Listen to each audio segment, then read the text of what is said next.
Hello, ladies and gentlemen. Welcome to Arm Wrestling Tonight. This is Hollywood and Connolly with the double biceps. It is in the contract a legal requirement every single time we appear on camera.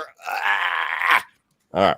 Now we've got that out of the way. The lawyers are happy. They'll be ticking that box. Yes, they did see it. They're trying to catch me out. That's the thing, ladies and gentlemen. They're trying to catch me every single time, and they haven't done it yet. So need to introduce the co-host, the co-founder, the co-breather of air, the co-wearer of clothes in this virtual room. It is none other than the master of disaster, the king of sting, the count of Monte Cristo. It is Thunderlips, the ultimate male. It is none other than the winner of the Dave Stockbridge of the Year award, the illustrious award held by the illustrious man with the illustrious beard. It is your friend and mine. It is Dave Stockbridge.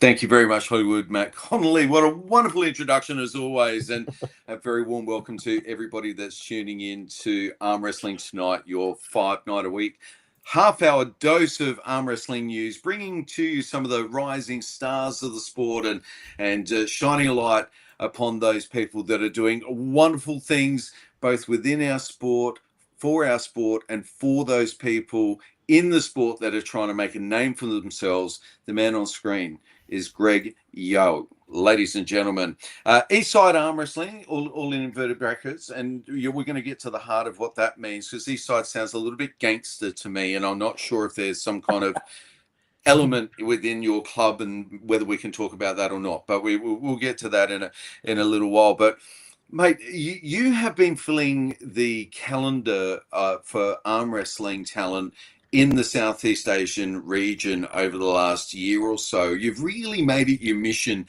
to shine a light on some of these personalities that are making their way through. You have become one of those personalities and go-to people for anybody who wants to get juiced into the region and know what's going on. What we wanted to know was, who are the big names we have to keep an eye out for emerging out of Southeast Asia in 2025? Right. Well, thanks, Dave, and thanks, Matt, for that amazing intro. Yeah, this is a topic that I'm very, very passionate about, Southeast Asian arm wrestling, for sure. Just being out of Singapore myself. I have always been one of those guys who, I'm pretty good at arm wrestling myself, but I've never really been, champion. Those guys are, I feel right now in my point of career, I'm probably never going to be one of those like super, super high level guys, but I still enjoy. How old are you, Greg? I'm turning 30 this year, and I started when I was 15. So half my life I've been arm wrestling. Yeah, you're probably right to start writing yourself off a little bit. You've probably reached your potential. So exactly, hit my peak. And when did you realize that? When did you start to get to the point where it's like, oh, I'm maybe not going to be the world champ after all? Yeah, so I've been competing like seriously for the past, I would say 6 or 7 years. And I've experienced a lot of arm wrestling all over the world. I've competed at world championships. I've done nationals, regionals, been all the way to Australia, been all the way to Europe. And I've seen the level, I've seen the world level, and I know for someone my size where I'd have to be at to be competitive at the top level, which, unless I'm going to be taking the entire, kitchen sink of protocol, I don't think I'm going to be reaching that level. I'm realistic. It's a lot of trips to Thailand, isn't it? Exactly, all the way over to Thailand.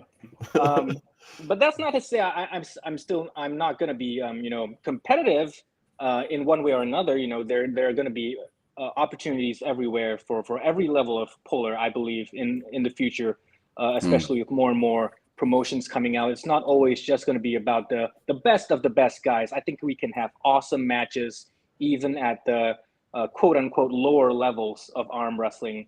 So yeah, this is not something where I'm just counting myself out. I'm just saying that I'm not going to be an important puller or a notable puller. It's still very much a goal, a dream of mine to be a high level puller, but maybe more on an entertainment point of view, not from a purist arm wrestling. I'm going to be the best of the best in the world point of view.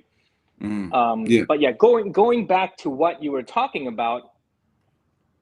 about who are the best guys coming out of the region, I kind of like to live my life vicariously through my friends who I see have the potential, you know. Yeah. So, namely, I think probably the biggest name out of Southeast Asia is a guy called Valen Low. He's a lightweight guy. He's been in the scene a couple of years longer than me.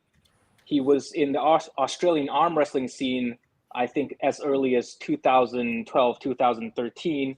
He was over there competing at FitX, at Arnold Classic Australia many years ago. Did really well. Also competed at like Asian level. Got lots of medals over there. That's Valen, like right there. And in March, just 1 week after AWE Grand Prix, if I'm not wrong, this was a little bit of leaked things from Robert Baxter. I think he's probably taken down his Facebook post by now, but you're going to be seeing Valen Low on the East versus West card. You didn't hear from me. Didn't hear from me. Heard it from Robert Baxter. So Robert Baxter. Wow. That's probably the biggest thing Southeast Asian arm wrestling related that's going to be happening so far this year. Yeah.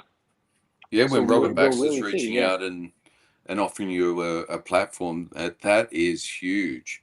And what do you think has helped him cut through to be one of those athletes that East versus West or King of the Table would consider putting on their card? And what do they feel like he's got the ability to sell more pay-per-views? Because ultimately that's the business they're in, is selling pay-per-views.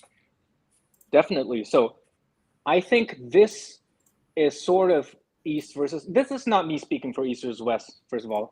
Yeah, but just from what I've gathered from the discussions that I've helped to fill, the intel that I've had talking with the guys over at East versus West, this is sort of them starting to dip their toes elsewhere. You know, not just Europe and America, but starting to dip their toes in Asia. You know, we saw that with Yoshinobu Kanai. We saw that with Ayane from Japan. And now I think they're trying to dip their toes over in the Southeast Asian market. And makes sense. They contacted me, asked me who was the best guy, the best guy who would have a good chance at doing well at that East versus West level. I told them, you hooked them up. It has to be Valen. Yeah, because they're not too familiar with the Southeast Asian scene. So it was they brought up a couple of names, you know, myself included, but I'm not gonna go on to East versus West and get my ass whooped 0-3. Like, you know, from a promoter standpoint, from a brand standpoint, of course I want to go on East versus West. Of course, that would help me immensely.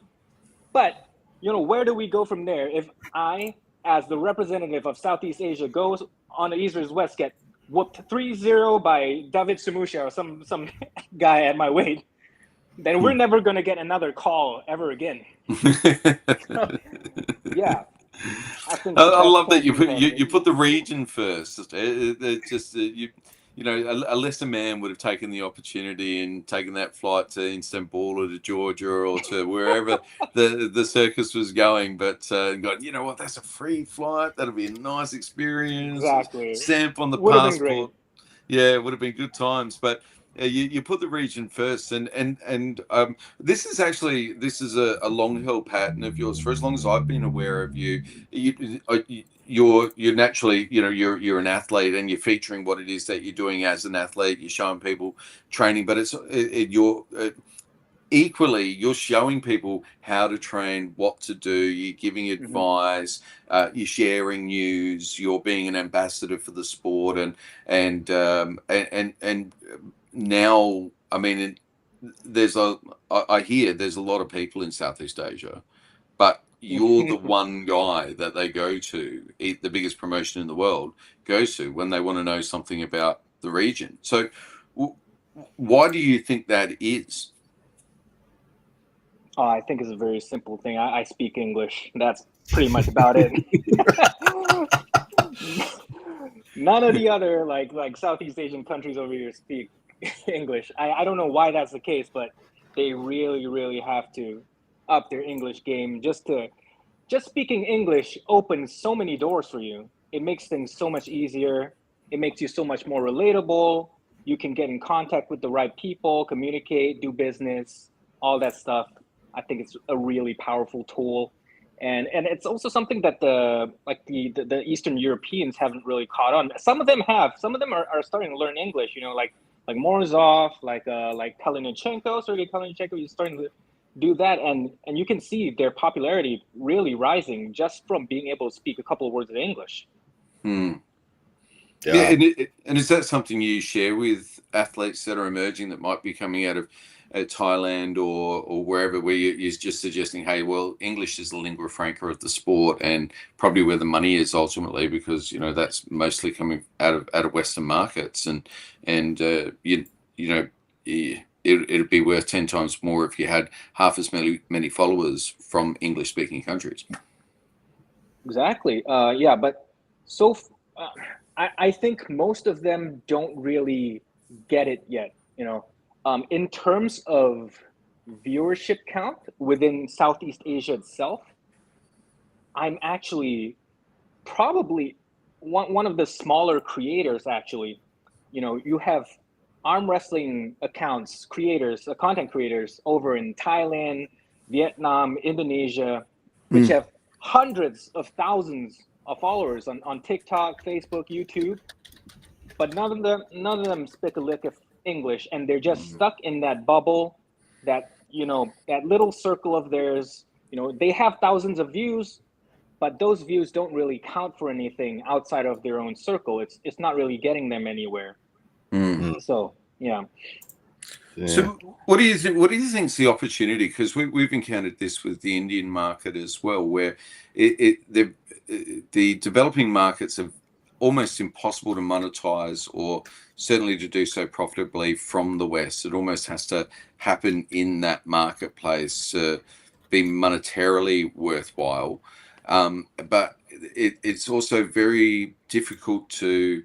I wonder if you've ever given thought to a way to be able to kind of lasso around the community and to be able to almost create like a one championship type of thing where it can be Asia and Australia, and it can be Europe, but it doesn't always have to be America. Have you given thought to how something like that might ever look in your imagination?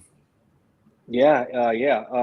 I haven't had super huge aspirations at that level, but I've had friends and partners who have tried. One of the initial attempts at that was a small promotion called Ultimate Arm Wrestling Championship.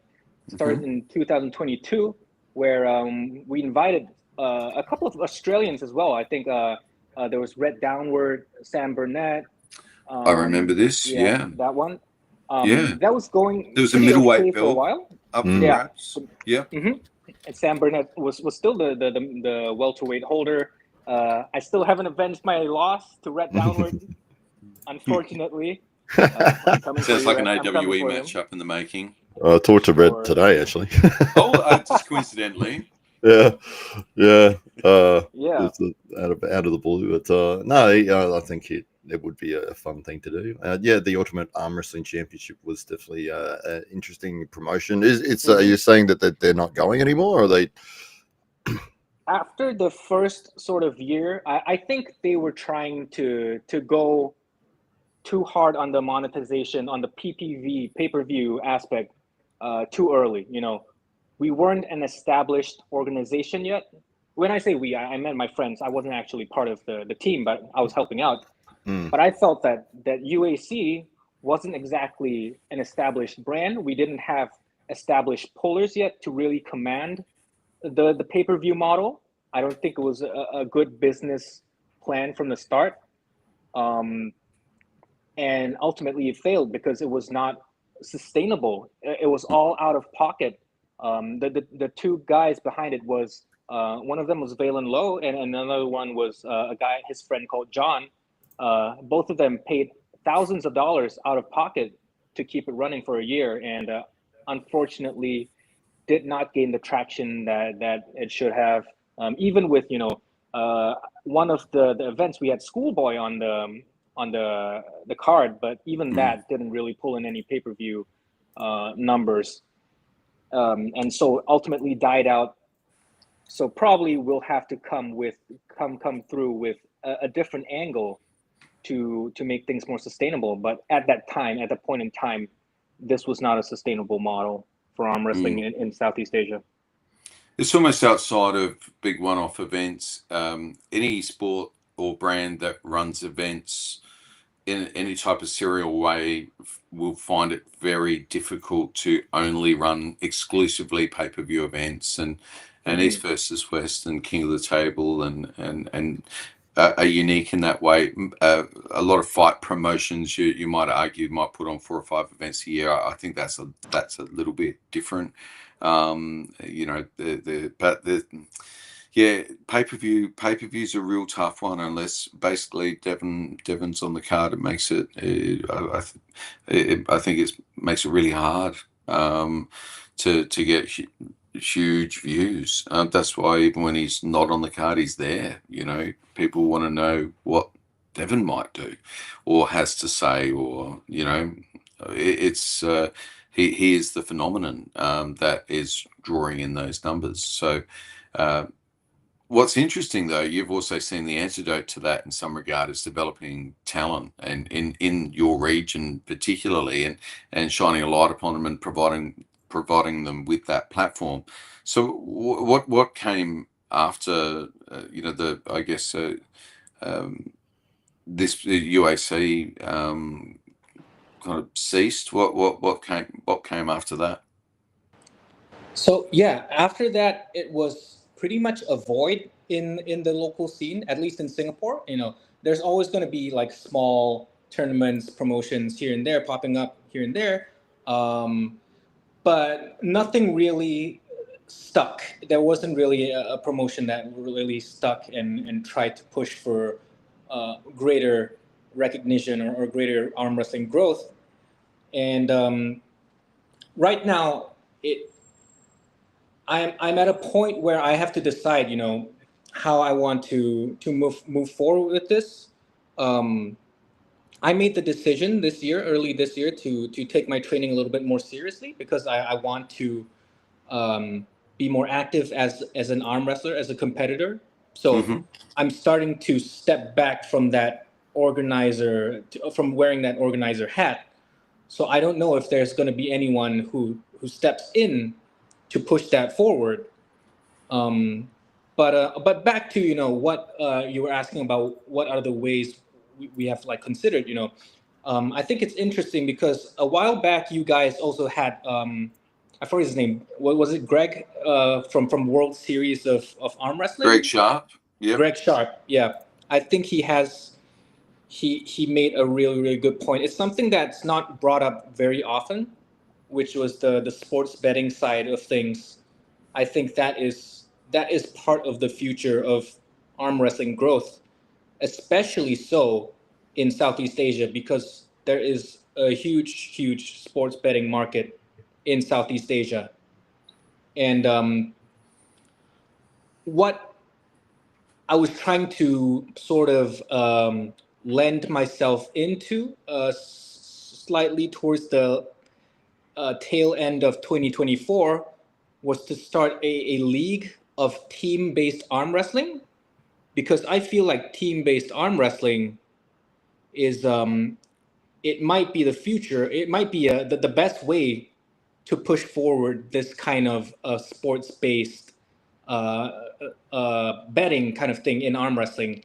Okay. And what I'm talking about was something I call the C Cup, Southeast Asian Cup, which was a country versus country sort of thing. Because I saw that in other sports, like football, I don't know, team sports. Yeah, that's a very big thing that people like to bet on. They like to support their teams. They like to support their countries. And even if you don't know the individual guy, if you identify with a certain team, with a certain country, that is something that you would have yourself invested in. if you saw arm wrestling team Singapore versus team Australia, if you're an Aussie, you would go all in Aussie, Aussie, Aussie, oi, oi, oi, bet $500 just for the fun of it. Yeah, we're real bogans. We would do exactly that. Quite right. That's one of the things with arm wrestling and betting that is so. I think when you have matches that have controversy or potential shenanigans behind the scenes and that sort of thing, it really, really scares off the betting world or the legitimate betting sides of things, because it's like, hey, hang on, we can't put legitimate bets on this if you guys are going to be predetermining the outcome or doing something really sneaky and dodgy like behind the scenes. That's like fraud. So yeah, I think that it's very, very precarious to put on anything that is unprofessional or has decisions that are made that can affect outcomes that are not relevant when somebody is looking at putting a betting card together, and they're like, okay, let's look at all the factors. This guy's probably the favorite. Let's set it odds. And then they get money coming in on those athletes, and then some outside circumstance from the promoter, from the athletes, from whatever, changes the result, and that can really, really throw those betting systems out. Yeah, so many things to consider. Yeah, there's so many variables, and this is part of the part of the difficulty for the sport as it builds a bridge from being obscure or say on the fringes to maybe something that starts to resemble a mainstream sport, and it's interesting to see the evolution of promotions. I mean, what we were just looking at with the UAC, I mean, that was a hugely impressive production. It looked absolutely amazing, just a fantastic setting and professionally shot, and really, I mean, look at that. I mean, that is truly world class. I mean, you'd favorably compare that against what we've seen over recent months from the best promotions in the world. So there's even when it looks as good as that, it is very difficult to has been very difficult to commercialize. So the bridge from where we're at in terms of struggling to find revenue to where the sport needs to go, to me, it seems like there has to be a way forward into it has to find its way on free-to-air TV one way or another. It has to find its way into mainstream channeling, where then it's programmed and scheduled around other strength and combat sports, and it's started to be accepted by the mainstream combat sports community. And then it starts to have a place at that table. Whereas at the moment, the sport hasn't got there. It's a shame. But there's not much difference between this and production values of Slap, for instance. Yeah, exactly. You know what I mean? So, the sport does so much good work and is just doesn't quite have that market that commercial interest can see value in at the moment.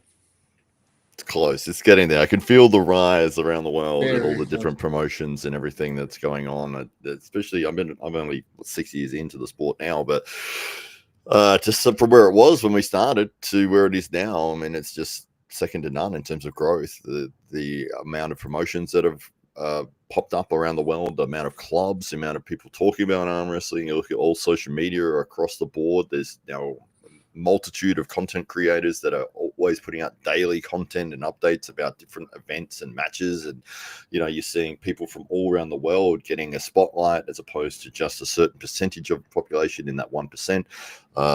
More and more people coming along to my local club, more and more people talking to me about arm wrestling, and when you say it to them for the first time, they actually probably 70% of the time would have heard of it, as opposed to before when nobody had heard of it and thought it was just a kitchen table sort of thing.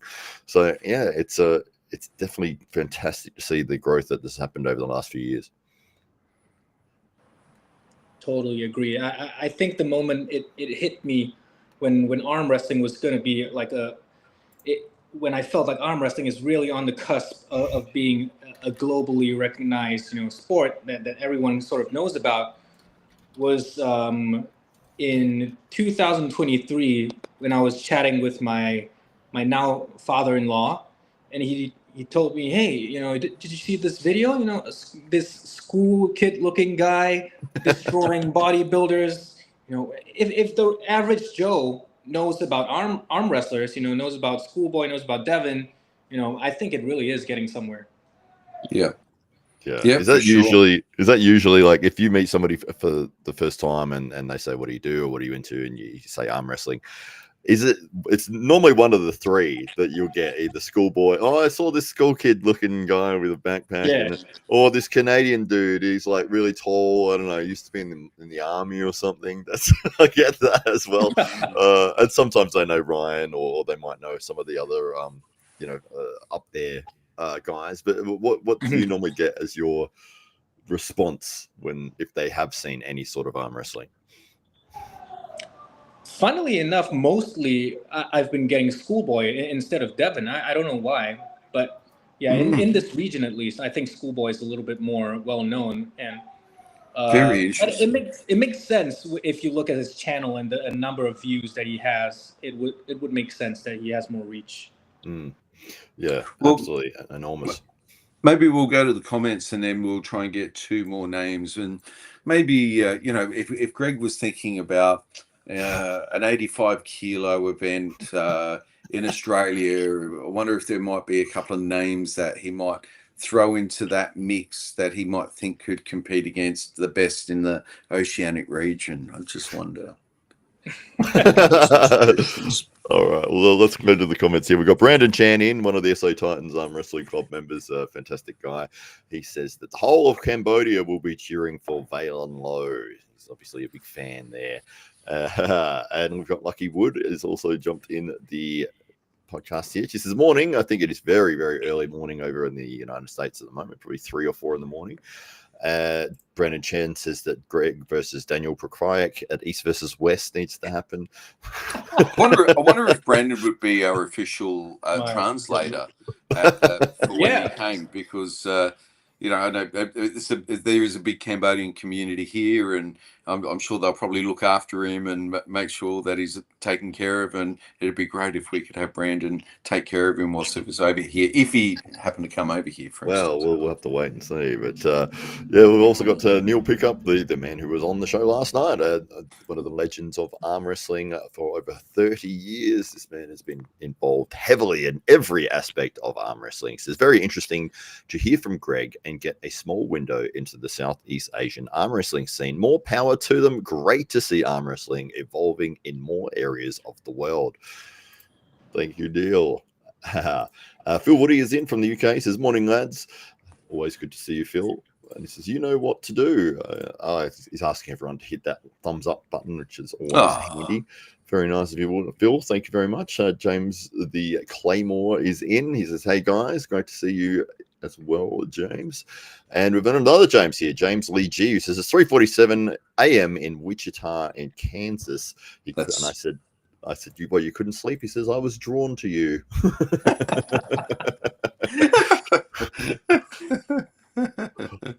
Like he heard a voice in the distance, thought it was Ryan Bowen. It was Hollywood Mac. He thought it was. But it wasn't. He was all excited, and then he went, damn it. It's the Wish version. He's the worst arm wrestler. No Australian champion arm wrestler, remember? I was introduced. I was introduced as Australian champion.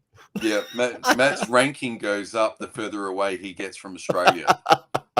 So if he's competing in Iceland, he is indeed a world champion. So this is world champion. Champion of the universe, Mr. Universe. So maybe share with us a couple of names that you think would be competitive at around the 85 kilo mark here in Australia. If indeed, let's say, an Australian-based promotion was maybe considering putting on an event at some point in the not too distant future. Who's in good form? Who would you recommend? Who would you send this way? Yeah, funny thing you'd say that, Dave, because I just happen to have two names off the top of my head. Wow. It would be perfect for such an event. Amazing. Amazing. Here's the respectful names. Oh, who Yeah. we got? Who are we thinking? First one, superstar, probably the biggest superstar on a social media standpoint out of Southeast Asia. Young man, 22 years old, named Guy Thanapat out of Thailand. Oh, Really, it's something- Guy really, Thanapat. Guy. Wow. He's a guy. I can confirm that he is a guy. The one on the Okay. left, Confirmed. Guy Thanapat. Confirmed. Wow, it That just was happened to have that him- video that loaded. That That's was him incredible. about 6 months into arm wrestling. That was his first international tournament in Vietnam. You guys are seeing on the screen right now. Oh, Right. So Superstar. wow. Yeah. He's just crushing everyone. And best thing about him, he speaks English. That's the best thing about him. Speaks English. Huge Really? TikTok following. I think 400,000 followers on TikTok, Insane. 200,000 on Instagram, and really good friend of mine. Super, super strong. This was him like 2023. He looks insanely huge right now. If you go on his Instagram or his TikTok, he's a completely different person from where he was in That's not him. 2023. yeah. He looks huge. He is He's, huge. Second guy that you guys just saw a little sneak peek of, Oh, hang on. I'll young bring it back man. Here we go. Zhu Zhiyu. How do you say that? Zhu. That's his. Zhu. In Chinese, we go with the Zhu. surname first, last name first. Zhu. Yeah. And his given name is Zhiyu. But we call him Ultraman. Ultraman. And if Ah. you're Ultraman. watching that match between me and him, you will see why. Because this kid is a stud. This was him at 19 years old, about 2 years in arm wrestling.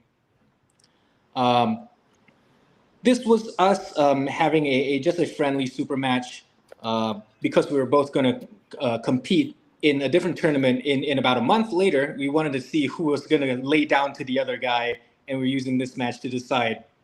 You've Me got thinking it was gonna several Yeah. several different nicknames there, Greg. Every video I put up, you've got a different nickname. Exactly. Don't let He's them trying know. them all out. Sorry. You've got the Art of War here. I saw one earlier that was a different one, and then there was a third one I saw as well. You're an announcer's dream. All the AKAs, AKA. Exactly. That'd be awesome. Yeah. One day Can't I wait. will have as many nicknames as you, Dave. Now we would have loved to have had you come over for some such event, but you've got something special going on in your life around the time that we're thinking about doing something, and Exactly and the kind of- same day, unfortunately, getting married. it's the big day. Just Got- amazing. The ring Look. over here. Hey, Wow. there you go. Amazing. Yeah. And you're just actually getting ready to move into your new home. You're actually in your new home right now and just kind of Actually getting in things here. sorted out and unpacking, but you were kind enough to This is join us on the podcast. the sneak preview. There we go. And- There's the Of course, have to have a home gym. Getting Oh, the- nice setup. Wow. Beautiful. Yeah, got the bench, pulley over there. Got the weights all set up here. Wow, Yeah, all ready for some good training. that's awesome. So it really is a bachelor pad at the moment. Exactly. Yeah, I bet you can't wait for that feminine touch just to make things just a little bit more, a All bit more clothes- homely. I clothes hope, hanging on hopefully all she the doesn't have equipment. any hobbies that might take up any room. Not yet. So big names, and Mhm. So it's really interesting for people that haven't got their head around what's going on in Southeast Asia. We're fortunate that, you know, our time zones are kind of there. Australia's, you know, kind of we're a bit weird. We're on the end of the world, but we feel like geographically like we're part of Southeast Asia much more so than any other region. There is a bit of an affinity, a historical connection to a lot of these places in Southeast Asia, Malaysia, Singapore, Hong Kong, and the like, where there is some degree of shared culture and language, and I guess from our perspective, we're a bit more aware and sensitive to what's going on in the region. But a lot of our friends that might be in Europe or in the US in particular just haven't quite got their head around. In much the same way, I've got no idea what's going on in South America, for instance, or Latin America. You know, that whole scene. I'm sure there's, you know, megastars emerging that you and I just have no idea about. 100%. So yeah, but it's wonderful to have you on as an ambassador for the region, and it's always great to be able to catch up. And it's we do suggest for anybody who does want to just stay a little bit more connected to that Southeast Asian community, know what's going on, but ultimately also follow this man's career, because he's got many years ahead. He's certainly planning it out, and at 30, it sounds like the fire's burning even brighter. He's back training, ladies and gentlemen. So there's a little exclusive for you. There's some post-wedding training on the horizon. So thank you so much for joining us here on the podcast today, Greg. Thank you so much, Dave, and thank you so much, Matt. Guys, if you're watching right now, hit the like button, subscribe, AWE, follow all their social media channels. Really big things going to be happening for AWE. I'm gutted that I'm not going to be at this hypothetical event in March, but definitely someday in the future, I will be there. I've heard there might be a big event sometime in the middle of the year in Australia, over the top. I don't know if it's confirmed yet or not, but that might be the next time that I'll be in Australia. Ooh. Maybe get to catch up over there. Who knows? But yeah, definitely looking forward to this AWE hypothetical event that's going to be happening. You know all about the hypothetical events. You know that's so if you want to know more about hypothetically what might be going on in arm wrestling, you want to know the news before the news, and then you want to see it all unfold, you can do so by following this man on all of his channels. It's Greg Yeo from Eastside Arm Wrestling, ladies and gentlemen. That's it. All right, thanks guys, thank you everyone. We will end it